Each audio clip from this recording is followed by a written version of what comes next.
Now we are going to add the block information.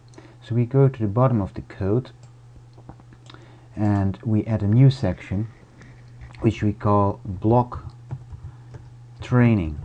And in this block I want to give the participant the instruction about how to do the task, and I want to inform them that there is a training block.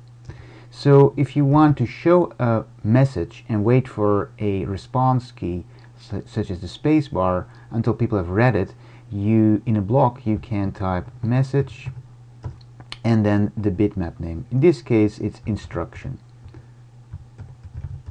Now once they've read the instruction, I want another message to be shown, namely message training. So those two bitmaps are being shown. After that we start the task list. That is an important component of the block.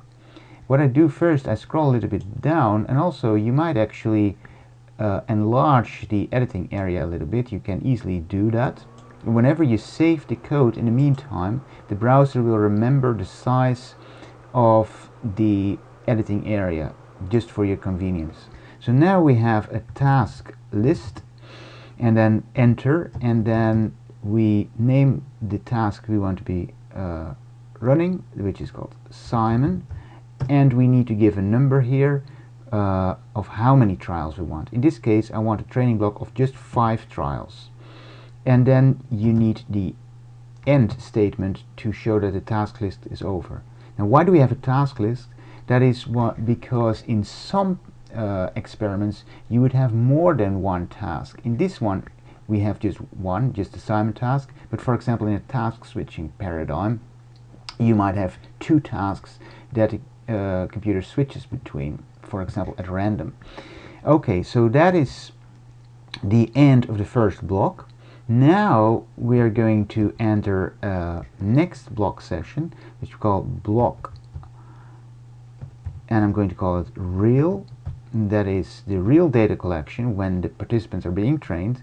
I'm going to say message. Now I'm not going to show the instruction again because people still remember that from the first block.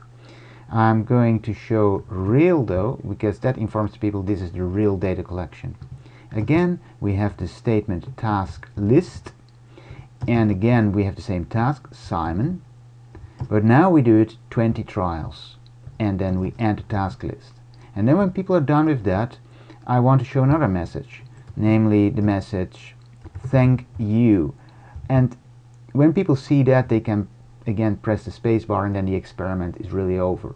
So what we have here really are 2 different blocks, one of 5 trials and one of 20 trials. And we also show the messages here that do not need to be further recorded. So this is different from showing a bitmap in the task itself. Everything that happens within the task section is critically timed, whereas everything that happens in the blocks in terms of showing instructions on the screen, it doesn't really matter that much how long people look at it, as long as they read it. So at least that is the idea behind it. So now I'm going to save it, and basically my code is ready for compilation, which I will do in the next video.